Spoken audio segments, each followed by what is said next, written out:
ए सखी का हो? आ तारा से एगो बात कही हो। बतावा हो। अपने सैया जी के हाल बतावा थी। अच्छा अच्छा सुना सुनावा।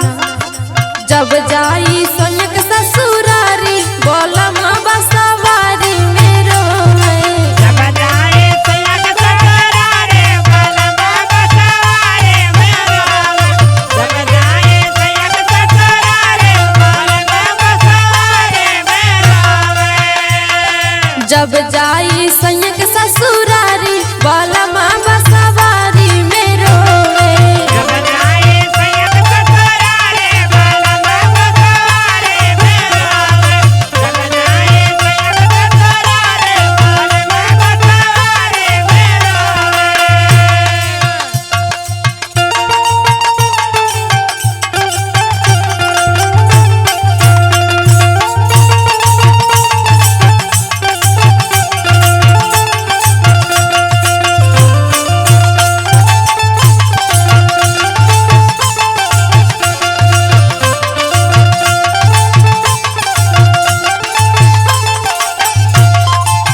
कोहो सखी? हाँ हो।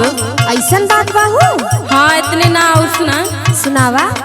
अंगना मेरो वै दुआरिया पे रोवे दुआरिया पे रोवे दुआरिया पे रोवे दुआरिया पे रोवे दुआरिया पे रोवे अंगना मेरो वै दुआरिया पे रोवे दुआरिया पे रोवे दुआरिया पे रोवे दुआरिया पे रोवे दुआरिया पे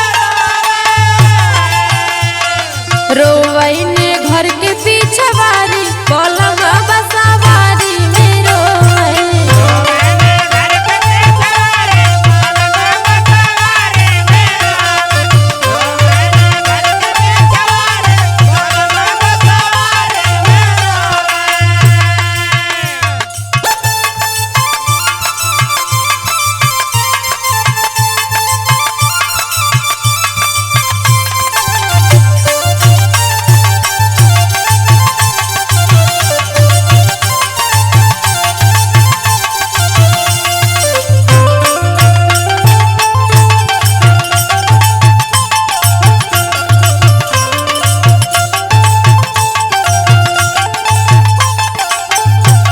और सुनाए सखी सुनावा हो।